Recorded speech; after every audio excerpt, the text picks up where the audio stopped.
نحمدہ ونصلی ونسلم علی رسولہ الکریم اما بعد فاعوذ باللہ من الشیطان الرجیم بسم اللہ الرحمن الرحیم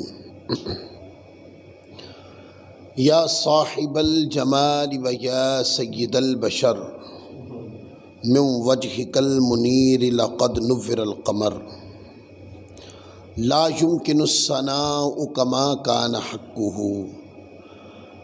بعد از خدا بزرگ توی قصہ مختصر واحسن منک لم تر قط عینی واجمل منک لم تلد النساء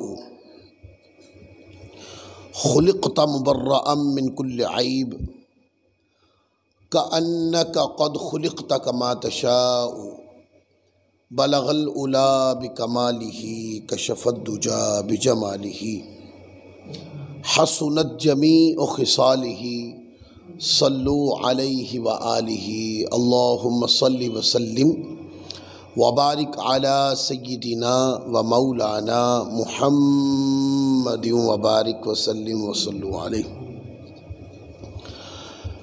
آج جمعہ کے بابرکت روز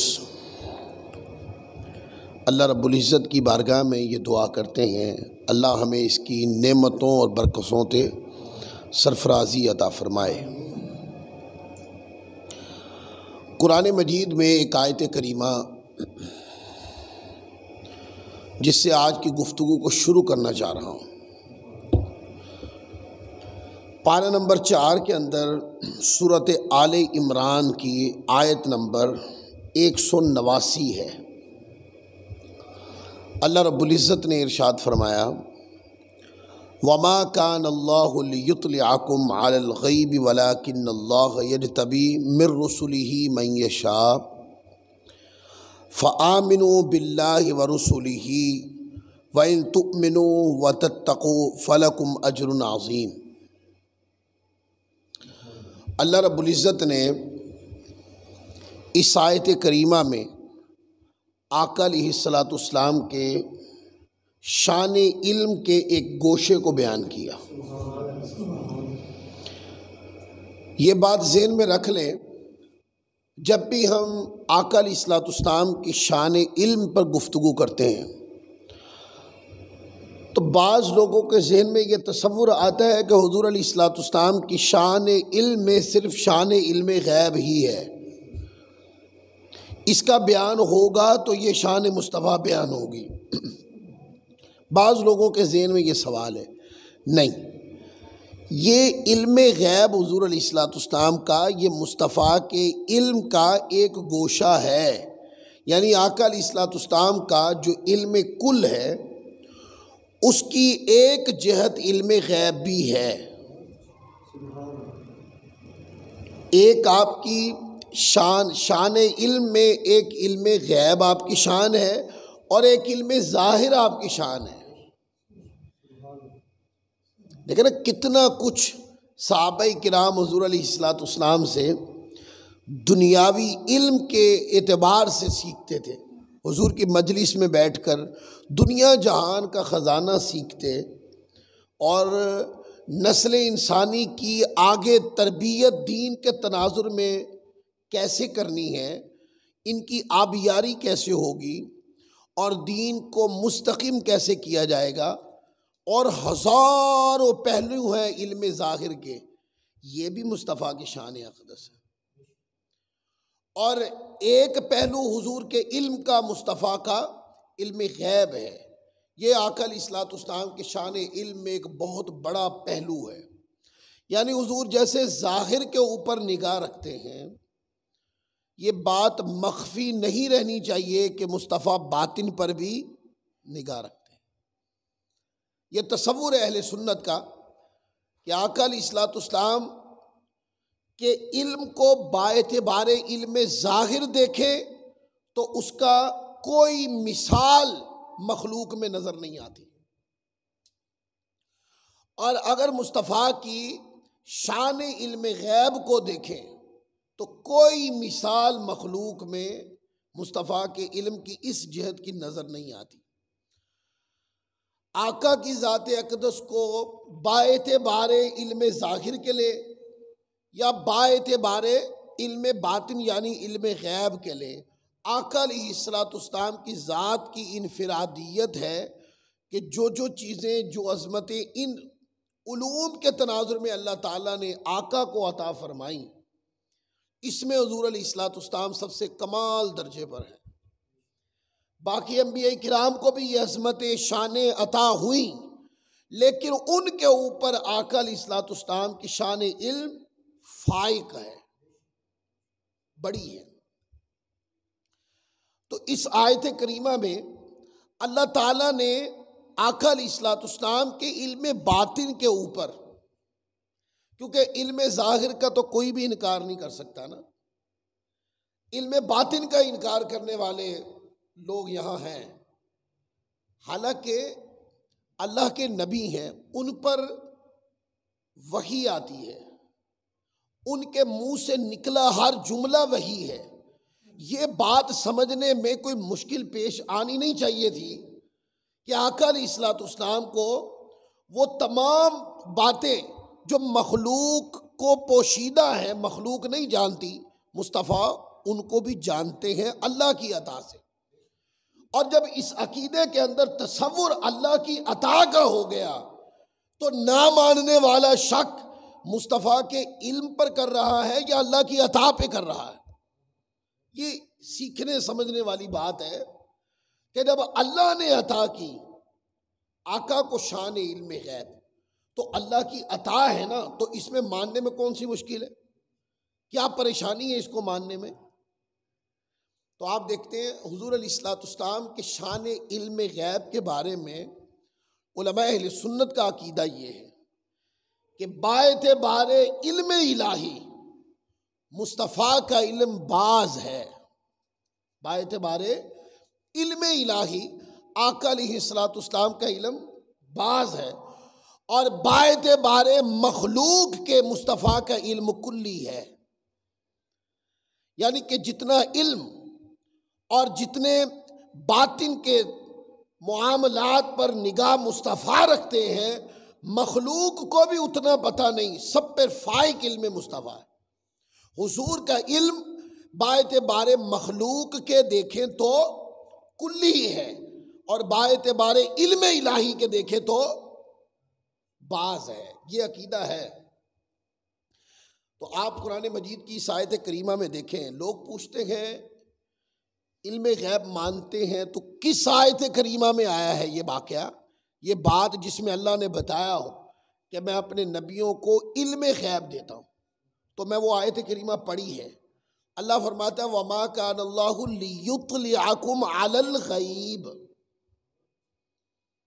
لِيُطْلِعَكُمْ عَلَى الْغَيْبِ، اللہ فرماتا ہے اور اللہ کی یہ شان نہیں، بریکٹ کا ترجمہ اے عامت الناس، اے عام لوگوں، اللہ کی یہ شان نہیں کہ تمہیں غیب پر اطلاع دے۔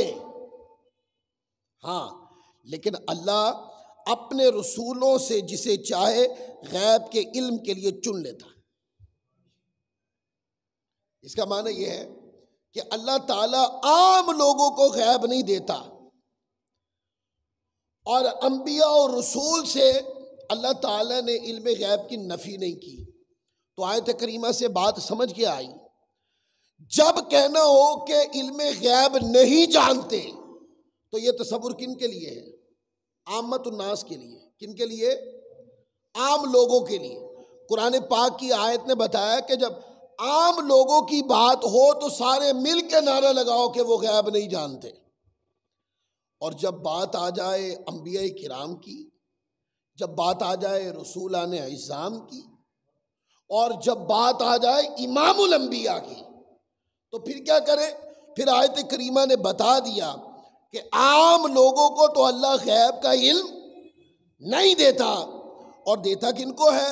من رسلہ من یشاء، اللہ اپنے رسولوں میں سے جسے چاہے عطا فرماتا ہے۔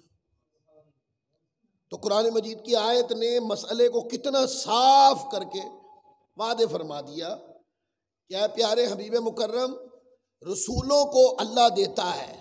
اور قرآن مجید کی اگلی آیت کریمہ ہے جو پارہ نمبر 29 کے اندر ہے، اس کے اندر بھی یہ لفظ ہے۔ اللہ فرماتا ہے عالم الغیب فلا یظہر علی غیبہ احدا۔ اللہ فرماتا ہے وہ غیب کا جاننے والا، وہ غیب کا جاننے والا پس اپنے غیب پر کسی عام شخص کو مطلع نہیں فرماتا۔ اچھا کن کو اطلاع دیتا ہے؟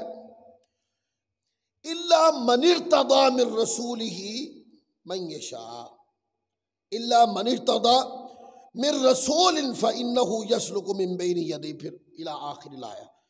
دیتا کن کو ہے؟ سوائے اپنے پسندیدہ رسولوں کے، انہی کو مطلع علی الغیب کرتا ہے، کیونکہ یہ خاصہ نبوت اور معجزہ رسالت ہے۔ تو اب دیکھیں دونوں طرف علم غیب نہیں دیتا۔ اللہ نے فرمایا عام بندوں کو، اللہ علم غیب نہیں دیتا، اللہ علم غیب دیتا بھی ہے۔ تو دو باتیں، جن کو نہیں دیتا وہ انبیاء اور رسول نہیں ہوں گے، عام بندے ہوں گے۔ اور جب بات آ جائے اللہ کے مقربین کی، اللہ تعالیٰ کے نیک برگزیدہ مقربین بندے، اللہ تعالیٰ کے انبیاء کرام، اس کے رسولان اعظام اور امام الانبیاء سید الانبیاء کی جب بات آ جائے تو اللہ تعالیٰ فرماتے ہیں ان کو میں دیتا ہوں۔ میں نے تو نفی قرآن میں کہیں نہیں کی۔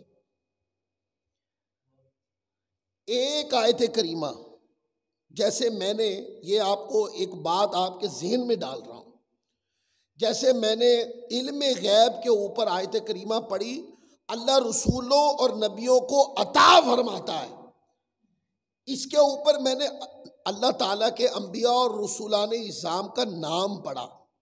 کیسے؟ وَمَا كَانَ اللَّهُ لِيُطْلِعَكُمْ عَلَى الْغَيْبِ وَلَكِنَّ اللَّهَ يَجْتَبِي مِن رُّسُلِهِ۔ آگے رسولوں کا نام اللہ فرماتا ہے عام لوگوں کو نہیں دیتا، پر میں دیتا ہوں اپنے نبیوں کو، اپنے رسولوں کو۔ تو جب وہ نبیوں اور رسولوں کو دیتا ہے تو سید المرسلین کو کیوں نہیں دیا ہوگا؟ انبیاء کرام کو دیا، رسولان اعظام کو دیا، اور جن کو سید المرسلین بنایا ان کو سب سے زیادہ دیا۔ پھر قرآن مجید کی دوسری آیت کریمہ، اس میں لفظ ہے الا من ارتضی من رسول فانہ یسلک من بین یدیہ۔ اللہ عطا کرتا ہے کن کو؟ رسولوں کو۔ تو رسولوں کو اللہ عطا کرتا ہے، یہ نام لے کر قرآن مجید میں علم غیب کے اس بات پر میں نے 2 آیتیں پڑھی ہیں۔ اب کوئی ہے بندہ جو کہے کہ اللہ تعالیٰ نبیوں کو علم غیب نہیں دیتا، غیب پر اطلاع اللہ نہیں دیتا، اس نہیں پہ کوئی آیت کریمہ پڑھے اور پڑھ کے یہ نام بتائے کہ اللہ نے فرمایا میں نبیوں اور رسولوں کو غیب پر اطلاع نہیں دیتا، کوئی نہیں دکھا سکے۔ اللہ انبیاء اور رسولان اعظام کو غیب پر اطلاع دیتا ہے، یہ تو میں نے قرآن سے پڑھ دیا 2 مقام سے، انبیاء اور رسولان اعظام کا نام آ گیا، رسولان اعظام کا نام آ گیا۔ اب نفی کرنے والے بندے پر یہ بات لازم اور واجب ہے، جو کہتے ہیں انبیاء کرام جو ہے وہ غیب نہیں جانتے، وہ ایک آیت کریمہ پڑھ دے، جیسے ہم نے نبیوں کا نام لے کر غیب ثابت کیا ہے، وہ قرآن پاک کی آیت پڑھ کر نبیوں کا نام لے کر نفی ثابت کر دے، نہیں کر پائے گا۔ وہ مقدمے پتہ کیسے لڑے گا؟ وہ مقدمے ایسے لڑے گا، وہ آیتیں جو اللہ تعالیٰ کے علم غیب ذاتی کے تناظر میں آئی ہیں وہ انبیاء کرام کے علم غیب عطائی پہ فٹ کریں گے۔ اتنا کمزور مقدمہ لڑتے ہیں لوگ، اور جب یہ دلائل علماء کے سامنے آتے ہیں، ہمارے جیسے لوگ جب ان دلائل کو دیکھتے ہیں تو دیکھ کر کہتے ہیں کہ یار اختلاف کرنے والے بیچارے علم میں کتنے کمزور ہیں۔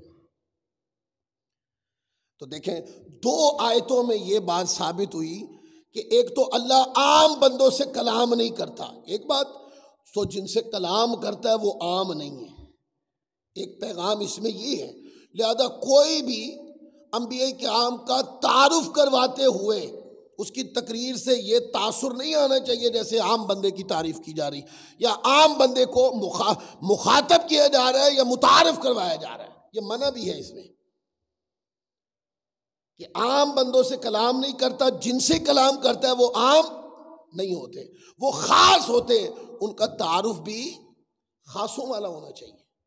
اور دوسری بات، اللہ عام بندوں سے نہ کلام کرتا ہے نہ ان کو غیب پر اطلاع دیتا ہے۔ جن کو غیب پر اطلاع دیتا ہے وہ عام بندے نہیں، وہ اللہ کے رسول اور اللہ تعالیٰ کے انبیاء ہیں۔ اچھا، پھر کس طرح کی اطلاع دی، کس طرح کا علم دیا، یہ بھی قرآن سے پوچھتے ہیں کہ کس انداز کا علم دیا۔ یہ پارہ نمبر 5 ہے، سورۃ النساء کی آیت نمبر 113 اٹھا کے پڑھے۔ اللہ تعالیٰ عز و جل نے ارشاد فرمایا، وَأَنزَلَ اللَّهُ عَلَيْكَ الْكِتَابَ وَالْحِكْمَةَ وَعَلَّمَكَ مَا لَمْ تَكُنْ تَعْلَمْ وَكَانَ فَضْلُ اللَّهِ عَلَيْكَ عَظِيمًا۔ اللہ فرماتا ہے، اور اس نے یعنی اللہ تعالیٰ نے، اور اس نے آپ کو وہ سب علم عطا کیا، اور لفظ ہے وَأَنزَلَ اللَّهُ عَلَيْكَ الْكِتَابَ وَالْحِكْمَةَ کا وَعَلَّمَكَ لفظ ہے کا، اور اس نے آپ کو وہ سب علم عطا کیا جو آپ پہلے نہیں جانتے تھے، جو آپ پہلے نہیں جانتے تھے۔ اے پیارے، اللہ نے وہ سب بھی دے دیا، اور وہ دینے کے بعد اللہ تعالیٰ نے فرمایا وَكَانَ فَضْلُ اللَّهِ عَلَيْكَ عَظِيمًا، اللہ تعالیٰ کا آپ پر بڑا عظیم فضل ہے، عظیم فضل ہے اللہ کا۔ انسانوں کو علم کے اوپر الا قلیل کے لفظ ہیں، انسان کے علم پر قرآن مجید اٹھائیں، الا قلیل کے لفظ ہیں کہ انسان کے پاس جتنا نالج ہے، یا بعض علماء اس کی تفسیر اور تحقیق کرتے ہوئے یہاں تک کہہ گئے کہ انسانیت کے پاس، انبیاء کرام کو چھوڑ کر انسانیت کے پاس جتنا بھی علم ہے، قرآن مجید نے فرمایا الا قلیل، یہ کم ہے۔ یہ کیا ہے؟ یہ کم ہے۔ اور حضور کے علم پر اللہ تعالیٰ نے کیا فرمایا؟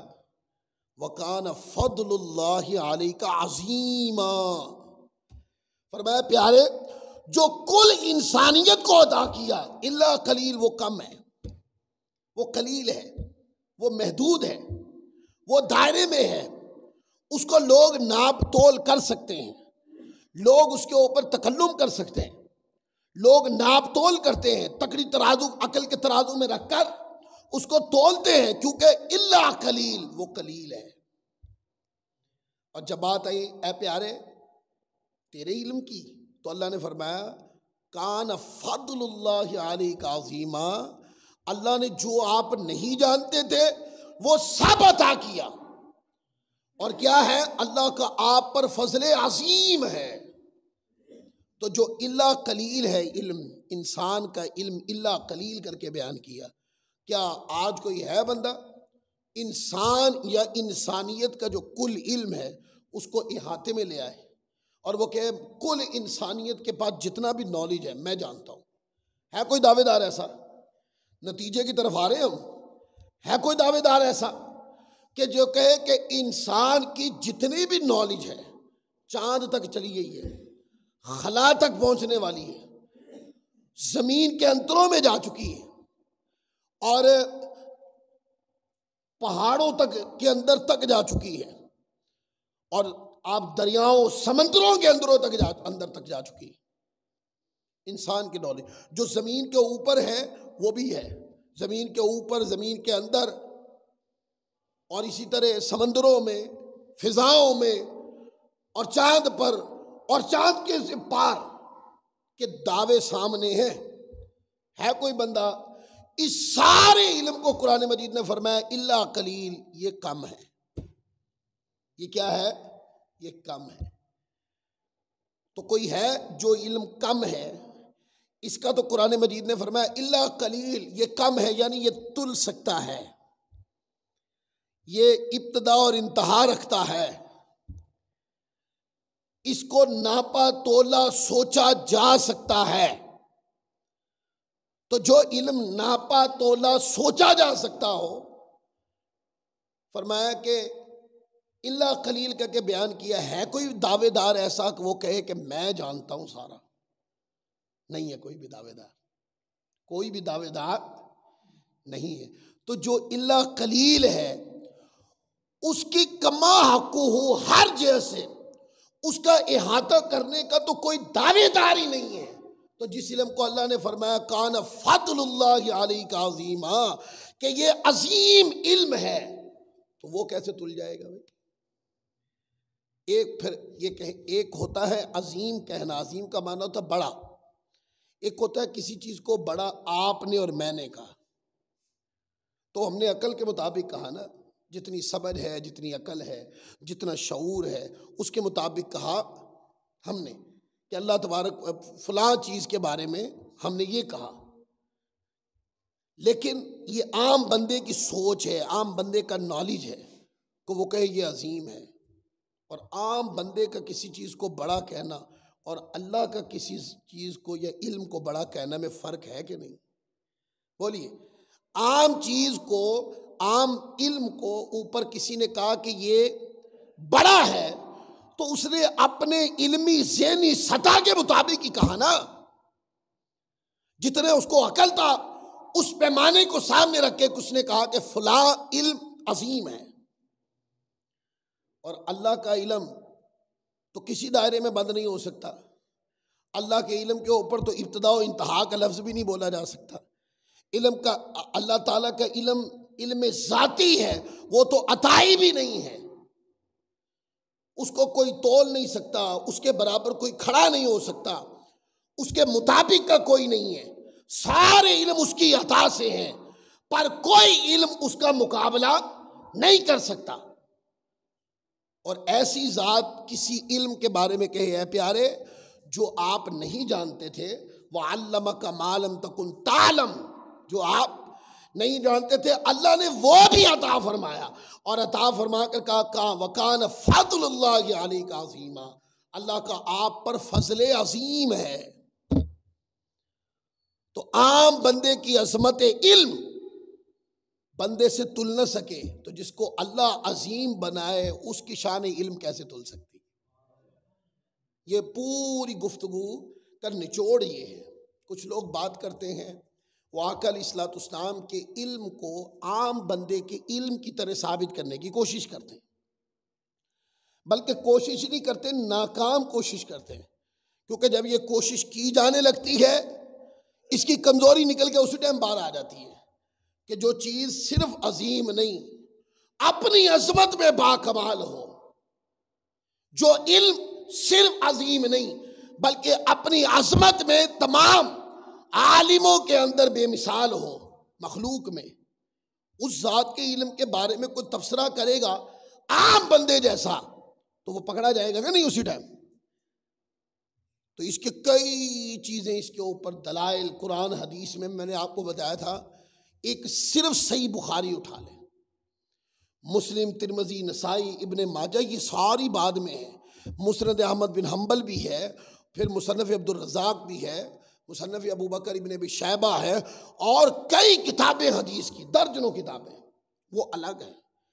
صرف ایک بخاری اٹھا لیں، ایسی روایتیں جو مصطفیٰ کے علم غیب پر دلالت کرتی ہیں، اس کی مقدار ایک میرے جیسے چھوٹے ذہن کے مطابق 200 سے بھی زیادہ ہے،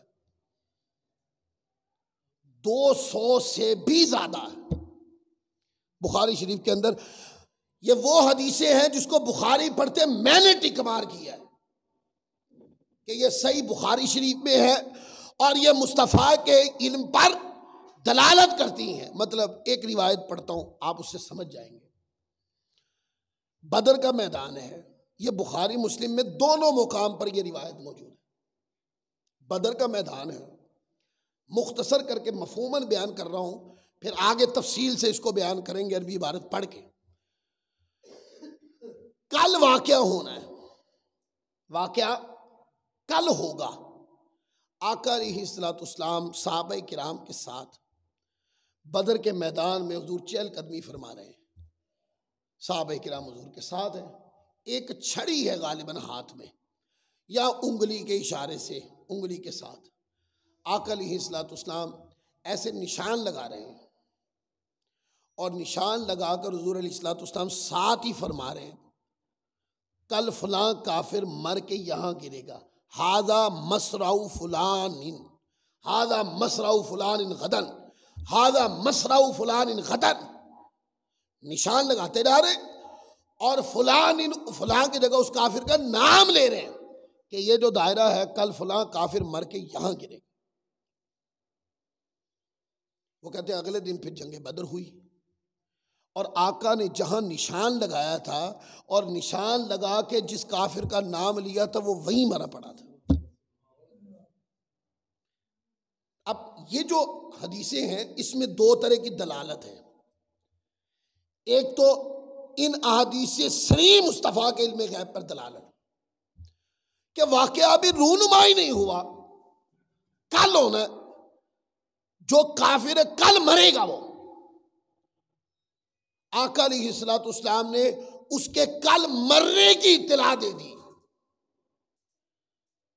مرنے کی اطلاع جو ہے یہ دلالت ہے علم غیب کی، یہ سمجھیے گا، یہ دلالت ہے علم غیب کی کہ کل کی اطلاع دے دی، کیونکہ غیب کا تعلق علم کے ساتھ ہے۔ کل فلاں کافر مرے گا اور اس جگہ مرے گا، یہ اطلاع دینے سے مصطفیٰ کی شان علم غیب ثابت ہو گئی۔ اب ایک شان سمجھنے کے بعد اسی ایک حدیث میں دوسری دلالت بھی ہے، وہ دوسری دلالت مصطفیٰ کے علم کشف کی دلالت ہے۔ کشف کہتے ہیں کہ پردے کا اٹھ جانا اور واقعے کو ظاہری آنکھ سے خود دیکھنا۔ اس کی مثالیں ہیں بخاری مسلم کے اندر، قرآن میں بھی ہیں اس کی مثالیں، کہ پردہ اٹھا اور پورا واقعہ یا ماضی میں ہوا تھا یا مستقبل میں ہونا ہے، وہ واقعہ پورا اپنی آنکھ سے دیکھ لیا، اس کو کشف کہتے ہیں۔ اس ایک حدیث میں کشف کی دلیل بھی ہے۔ وہ کیسے؟ کل فلاں کافر مرے گا، یہ اطلاع تو علم غیب ہو گئی نا، لیکن وہ کیسے مرے گا، وہ کس جگہ مرے گا، وہ کس طرح مرے گا، کس کی تلوار سے مرے گا اور مر کے کہاں گرے گا، یہ پوری تفصیل اس بات کی طرف اشارہ ہے کہ آقا علیہ الصلوۃ والسلام پردہ اٹھا دیا گیا، اور آقا علیہ الصلوۃ والسلام نے وہ سارا منظر جو کل واقعے میں آنا تھا حضور علیہ الصلوۃ والسلام نے سارا بیان فرما دیا۔ یہ اس سے بھی اوپر ہے، آقا کے علم کی پختگی کا عالم دیکھیں۔ کوئی لا سکتا ہے مثال ایسی کہ ایک واقعہ وجود میں ہی نہیں آیا، یا تو کہہ دو بخاری غلط ہے، نہیں بخاری غلط نہیں کہہ سکو گے، اس لیے میں ایک سلسلہ آئے گا ابھی یوٹیوب چینل پر ریکارڈ کروا رہا ہوں اس کو، اس کے اندر میں نے بخاری شریف سے درجنوں حدیثیں نکالی، میں پڑھ کے ساتھ بتاتا ہوں، ہے کوئی بخاری کی اس روایت کو ماننے والا؟ اس نے صرف یہی بتایا کہ یہ جو لوگ ڈھونگ رچاتے ہیں اور کہتے ہیں جو بخاری مسلم میں ہے یہ میں مانتا ہوں، جو بخاری مسلم میں نہیں مانتا، یہ جملہ بولنے والے خدا کی عزت کی قسم ساری بخاری نہیں مانتے، یہی روایت اٹھا لیں، یہ بخاری سے پڑھی ہے نا۔ ایک روایت کے اندر علم غیب کا بھی استدلال ہے اور آقا کے علم کشف کا استدلال بھی ہے کوئی بخاری کو اس تناظر میں ماننے والا؟ نہیں ماننے والا۔ اس طرح بخاری شریف میں 200 سے زیادہ حدیثیں ہیں جن کو بخاری پڑھتے میں نے ٹک مار کیا جو مصطفیٰ کے علم غیب پر دلالت کرتی، اور یہ ایک کتاب ہے، ابھی مسلم ہے، ابھی ابو داؤد ہے، ترمذی ہے، نسائی ہے، ابن ماجہ ہے، اور ان کتابوں سے پہلے سنن دار میں لکھی گئی وہ الگ ہے، مسند احمد بن حنبل الگ ہے، مسند شافعی الگ ہے، اور اس کے علاوہ درجنوں سینکڑوں کتابیں جو سیاستہ سے پہلے اور بعد میں لکھی گئی وہ الگ ہے۔ تو اللہ تعالیٰ عز و جل نے آقا علیہ الصلوۃ والسلام کو علم عطا فرما کر پیمانہ وہ مقرر فرمایا کہ پیارے آپ کے علم غیب کے ترانے پڑے جائیں، بس آپ کے علم کے ترانے پڑے جائیں، آپ کے علم کے نغمات الاپے جائیں، پر پیمانہ وہ دے دیا ہے کہ صرف نغمات الاپنے والے نغمات الاپیں گے، اس کو تول نہیں سکیں گے کبھی۔ اس لیے فرمایا وَكَانَ فَضْلُ اللَّهِ عَلَيْكَ عَظِيمًا، اللہ کا آپ پر فضل عظیم ہے۔ تو جن عقلوں کو الا قلیل سمجھ نہیں آتی اس کو فضل عظیم کیسے سمجھ میں آئے؟ اور اس کے اوپر کئی آیتیں قرآن مجید میں نے آپ کے سامنے رکھی۔ اب ایک حدیث پڑھتا ہوں، اس پر اختتام کر دیں گے، کیونکہ جو بات میں سمجھانا چاہتا تھا آپ اس نتیجے تک پہنچ گئے۔ اب ایک حدیث وہ بھی بخاری شریف سے پڑھ کے سناؤں گا، اور آپ کو بتاؤں گا کہ یہ جو لوگ ہیں نا، یہ کمپنی جو اس طرح کہتی ہے کہ جی وہ وحی آتی ہے، حضور کو اطلاع دی جاتی ہے، اب دوبارہ علم ختم ہو جاتا ہے، یہ شان بیان کر رہے ہو یا پھر آقا علیہ الصلوۃ والسلام کی شان میں کمی واقع کر رہے ہو؟ دیکھیں نا، اگر یہ عقیدہ مان لیا جائے کہ ایک وقت میں وحی آتی ہے اور حضور علیہ الصلوۃ والسلام اس چیز کی اطلاع دیتے ہیں، اس کے بعد علم سلب کر لیا جاتا ہے، ایسا تو عام انسان سے نہیں ہوتا یار۔ عام بندے نے کوئی ڈپلومہ کیا ہو، کوئی تعلیم پڑھی ہو، مستحضر ہوتی ہے اس کے ذہن میں، اس نے یہ پڑھ لیا، اور اللہ کے نبی کا تعارف کرواتے ظالموں یہ حال کیا تم نے۔ اور پھر مجھے بتاؤ، آقا علیہ الصلوۃ والسلام کے بارے میں وحی کا تصور پیش کرتے ہو، صرف قرآن کا تصور پیش کرتے ہیں، یہ کبھی نہیں بتائیں گے کہ حدیث بھی وحی ہے، یعنی کوئی بھی پیش کرے گا حدیث بھی وحی ہے۔ اطلاع صرف وہ نہیں ہے جو قرآن کے تناظر میں مصطفیٰ پہ نازل ہوئی، اطلاع وہ نہیں ہے، وہ بھی اطلاع ہے اور بڑی اطلاع ہے، لیکن کیا صرف حضور پر علم نازل ہونے کا صرف ایک ہی ذریعہ قرآنی وحی؟ تو پھر حدیث کی کتابیں بند کر دیں، کیونکہ یہ حدیث کی جتنی بھی کتابیں ہیں، جتنی بھی حدیثیں ہیں، ان کے اندر یہ ساری کی ساری اگرچہ قرآن نہیں ہے، آقا کا فرمان ہے کوئی بندہ اس کا انکار کرے کہ یہ وحی غیر مطلوب نہیں ہے، نہیں کوئی انکار کر سکتا، سب کہیں گے نہیں حدیث بھی وحی ہے، قرآن بھی وحی ہے۔ قرآن وحی مطلوب ہے وہ جس کی تلاوت کی جاتی ہے، اور حدیث یہ وحی غیر مطلوب ہے، اس کی تلاوت نہیں کی جاتی، لیکن دونوں سورس ہیں شریعت کے جو محکم سورس ہیں، یعنی کہ آقا نے کوئی بات ارشاد فرمائی، یہ ممکن نہیں ہے کہ اللہ کی رضا کے خلاف کوئی بات فرما دی، اللہ کے دیے ہوئے علم کے بغیر عطا کرتی ہو۔ تو قرآن مجید کی آیتیں دیکھ لیں، 6000 سے کچھ زیادہ آیتیں قرآن مجید کی، کیا آقا علیہ الصلوۃ والسلام سے، اور پھر وہ آیتیں ایک ایک کر کے نہیں نازل ہوئیں، ان میں 5 آیتیں بھی نازل ہوئیں، بھیا کو 5 20 سورت انعام جیسی پوری سورت بھی ایک بار نازل ہوئی۔ چلو اتنا قاعدہ مقرر کر لیں، اتنا قاعدہ عام بندے کو سمجھانے کے لیے کہ قرآن مجید میں 6000 سے زیادہ آیتیں، اور کہیں کہ ہر وقت ایک ایک آیت آئی، جبکہ یہ غلط ہے، پہلے بتا رہا ہوں، ایسا نہیں، 3 آیتیں، ایک آیت بھی آئی، 3 آیتیں بھی آئیں، پوری سورت بھی نازل ہوئی، سورت انعام کا حوالہ دیا، لیکن چلو صرف عقل کو سمجھانے کے لیے ایک منٹ کے لیے فرضی طور پہ مان لیتے کہ ایک آیت ایک ہی وقت میں نازل ہوئی، یہ مان لیتے۔ کیا اللہ تعالیٰ نے 23 سال میں صرف 6000 بار ہی مصطفیٰ سے کلام کیا؟ دیکھو نا، جب آپ اس پیمانے پہ پہنچتے ہیں تو سامنے والے کو قائل کرنا مشکل ہو جاتا ہے، ایسا نہیں۔ ہاں، قرآن بھی وحی ہے اور حدیث بھی وحی، قرآن کے ذریعے بھی اللہ تبارک و تعالیٰ عز و جل کی اطلاع مصطفیٰ تک آتی تھی، اور قرآن کی وحی کے علاوہ ہزاروں سینکڑوں خبریں آقا علیہ الصلوۃ والسلام پہ قلب اطہر کے اوپر نازل کی جاتی تھی۔ اس کے اوپر الگ موضوع ہے، میں اس پر بھی گفتگو کروں گا، جیسے حضور علیہ الصلوۃ والسلام کی ایک حدیث ہے جس کے اندر قبر کے واقعے کا ذکر ہے، کہ آقا علیہ الصلوۃ والسلام نے فرمایا کہ مجھے وحی آئی ہے، اس طرح کے لفظ ہیں حدیث کے اندر، حضور علیہ السلام نے فرمایا کہ مجھے وحی کی گئی ہے، اور وہ قرآن میں نہیں ہے۔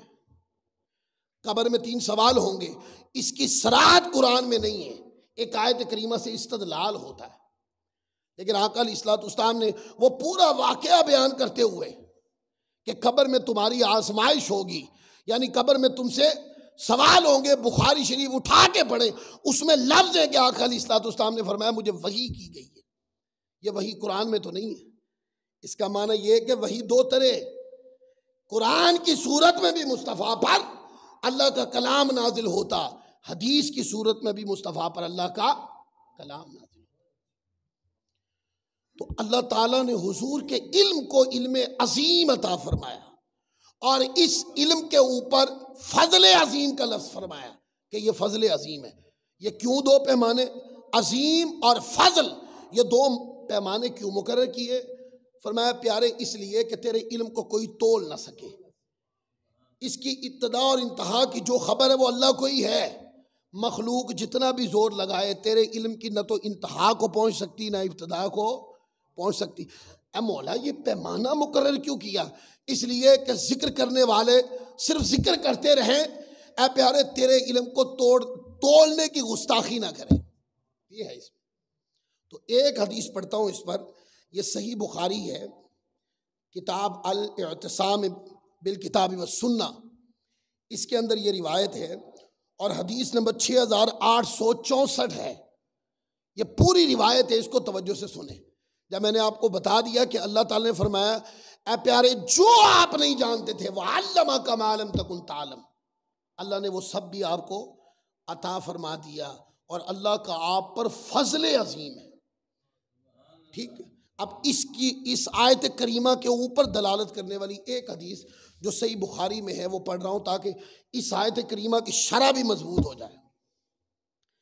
انس ابن مالک روایت کرتے ہیں، فرماتے ہیں کہ جب آفتاب ڈھلا تو حضور علیہ الصلوۃ والسلام تشریف لائے، ظہر کی نماز پڑھائی، اور پھر سلام پھیرنے کے بعد آپ منبر پر جلوہ فروز ہو گئے۔ اب اس میں واقعات مختلف ہیں، اسی طرح کا واقعہ ایسے بھی آتا ہے کیونکہ یہ مختلف موقع کے اوپر مختلف واقع ہوئے۔ اس میں یہ کہ ایک بار حضور نے فجر کی نماز پڑھائی، فجر کی نماز پڑھا کر حضور منبر پر تشریف فرما ہوا اور خطاب شروع ہوا۔ ظہر کی نماز کے لیے تشریف لائے، پھر نماز پڑھی، اور نماز پڑھنے کے بعد پھر خطاب شروع ہو گیا، اور یہ خطاب مصطفیٰ کا تھا، اور مصطفیٰ کا اپنے شان علم کے اوپر خطاب تھا، اور پھر اس کی پوری تفصیل ہے۔ تو کہتے ہیں ظہر کی نماز پڑھائی، سلام پھیرنے کے بعد آقا علیہ السلام منبر پہ جلوہ افروز ہوئے اور قیامت کا ذکر کیا۔ پھر فرمایا کہ اس قیامت سے پہلے بڑے بڑے واقعات اور حادثات ہوں گے۔ پھر فرمایا جو شخص کسی بھی نوعیت کی کوئی بات پوچھنا چاہتا ہے تو وہ پوچھے، یعنی لوگوں کو یہ بتا کر قیامت کا اور قیامت سے پہلے واقعات ہونے کے بارے میں ساری خبر دینے کے بعد فرمایا تم میں سے کوئی ہے جو بھی سوال کرنا چاہے پوچھ لے۔ بڑے سے بڑا عالم یہ نہیں کہتا کہ جو بھی سوال پوچھنا ہے پوچھ لے، بڑے سے بڑا عالم نہیں کہتا۔ بڑے سے بڑا عالم یہی کہے گا کہ علم دین کے حوالے سے کوئی بھی سوال پوچھنا پوچھ لے، کیونکہ وہ ماہر ہے نا، ایکسپرٹ ہے کس چیز کا، علم دین کا۔ اس پر کوئی سوال پوچھنا ہے تو پوچھ لیں۔ بڑے سے بڑے علماء اس طرح کا جملہ بولیں گے، لیکن ایسے کوئی نہیں کہے گا کہ جو بھی پوچھنا ہے پوچھ لیں۔ پہلے بات کس چیز کی قیامت کی بات بتا دی، قیامت سے پہلے ہونے والے واقعات کی ساری خبر سنا دی، اور بڑی بڑی باتیں کرنے کے بعد، بڑے بڑے واقعات کی خبریں دینے کے بعد آقا علیہ الصلوۃ والسلام نے فرمایا کچھ پوچھنا ہے تو پوچھ لو۔ خدا کی قسم میں جب تک یہاں کھڑا ہوں، یعنی جہاں کھڑا ہو کر میں خطاب کر رہا ہوں، جب تک میں یہاں کھڑا ہوں تم جو بھی پوچھو گے اس کا جواب دیا جائے گا۔ اوپن چیلنج، اور کسی ایک سبجیکٹ کو منتخب نہیں فرمایا، جو بھی کسی کے من میں ہے وہ پوچھ لو۔ اس کے بعد پھر سوال ہونے لگے۔ جب آقا علیہ الصلوۃ والسلام نے اس طرح فرمایا تو انس ابن مالک فرماتے ہیں کہ لوگوں نے زار و قطار رونا شروع کر دیا۔ آئے ہائے، یعنی رونا، ہاتھ جوڑ کر رونا شروع کر دیا ہوگا کہ یا رسول اللہ ہم تو قائلین میں سے ہیں، ہم تو مانتے ہیں، ہم نے تو دیکھا ہے کہ آپ مدینہ کے اندر مسجد نبوی میں بیٹھ کر ایک ماہ کی مساوت پر ہونے والی جنگ کی پوری داستان سنا رہے ہیں، حضور ہم تو جانتے ہیں۔ رونے لگے، لیکن آقا علیہ الصلوۃ والسلام نے پھر فرمایا کہ نہیں، حضور علیہ الصلوۃ والسلام کہتے جلال کے سبب بار بار یہ اعلان فرماتے رہے کہ کوئی سوال کرو مجھ سے، جو چاہو پوچھ لو، کوئی سوال پوچھو مجھ سے، میں اس کا جواب دوں گا۔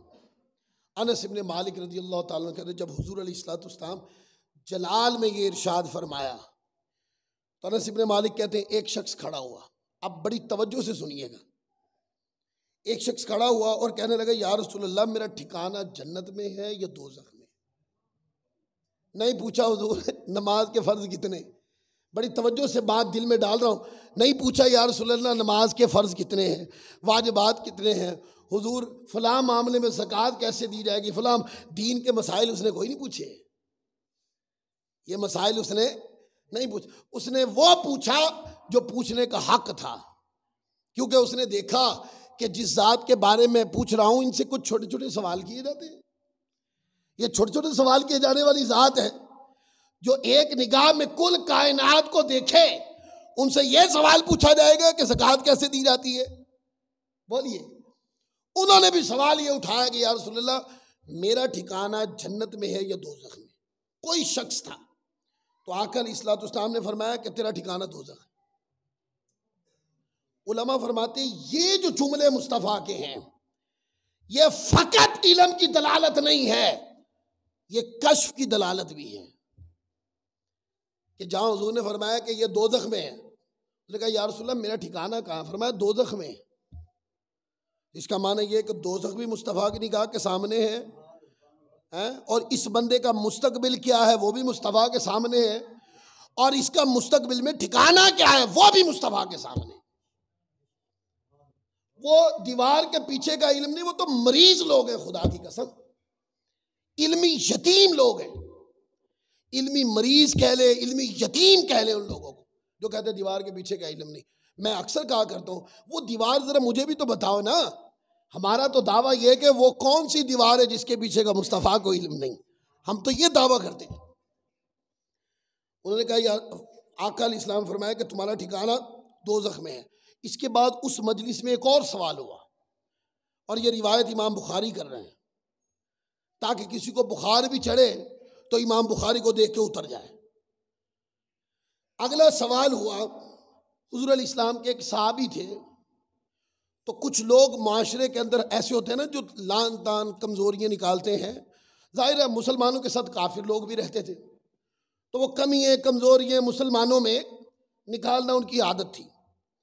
تو ان کا نام تھا، انہوں نے حضور کی بارگاہ میں سوال کیا حضرت عبداللہ بن حذیفہ سہمی رضی اللہ تعالی عنہ، وہ کھڑے ہوئے، جب انہوں نے کہا کہ فیصلے ہو ہی رہے ہیں تو میں بھی کھڑا ہو کر اپنا ایک فیصلہ حضور سے کروا لیتا ہوں، جب زبان مصطفیٰ سے نکلے گا تو ساری زبانیں گنگ ہو جائیں گی، ختم ہو جائیں گی۔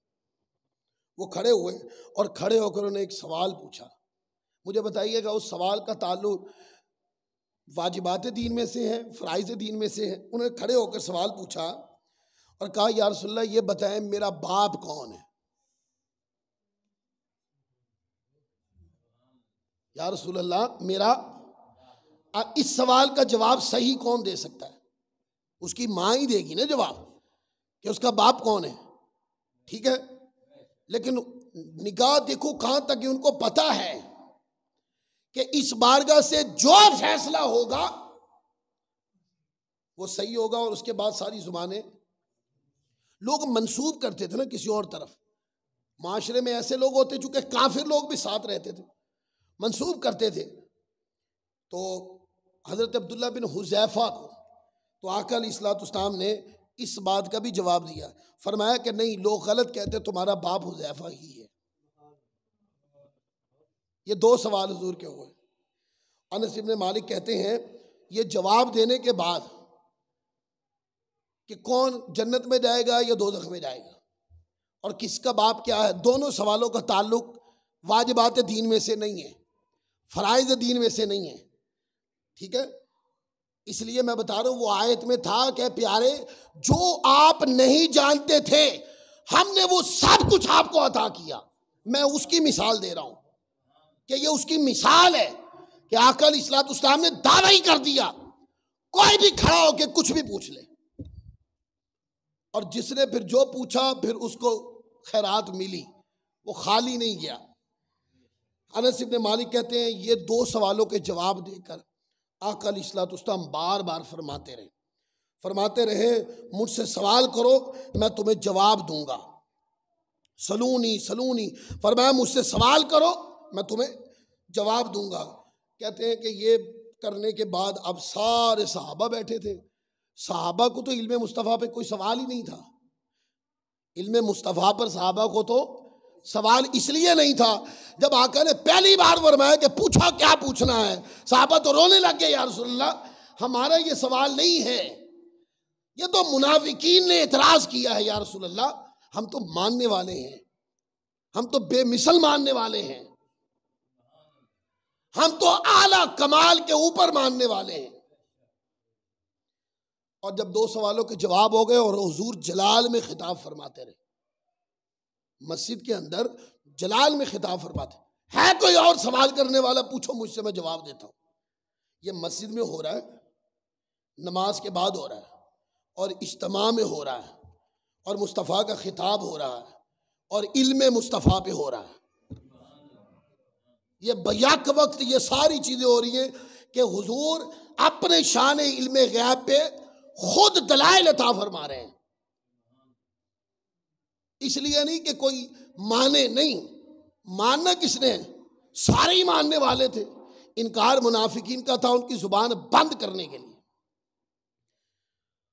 اور جب بار بار سوالوں کا جواب دے کے پھر بار بار فرمایا کہ پوچھو کیا پوچھنا ہے میں تمہیں جواب دیتا ہوں، حضرت فاروق اعظم رضی اللہ تعالیٰ کھڑے ہو گئے، اور کھڑے ہو کر یوں ہاتھ جوڑ لیے، ایسے حضور کے سامنے ہاتھ جوڑ لیے، اور روایت کے لفظ آتے ہیں کہ ہاتھ جوڑ کر گھٹنوں کے بل زمین پہ بیٹھ گئے، گھٹنوں کے بل زمین پہ بیٹھ کے ایسے ہاتھ جوڑ لیے، اور پتہ کیا کہا انہوں نے کہا یا رسول اللہ ہم اللہ تعالیٰ کے رب ہونے، یہ جملے سنیے گا، ہم اللہ تعالیٰ کے رب ہونے، اسلام کے دین ہونے پر اور محمد مصطفیٰ صلی اللہ علیہ وسلم کے رسول ہونے پہ راضی ہیں۔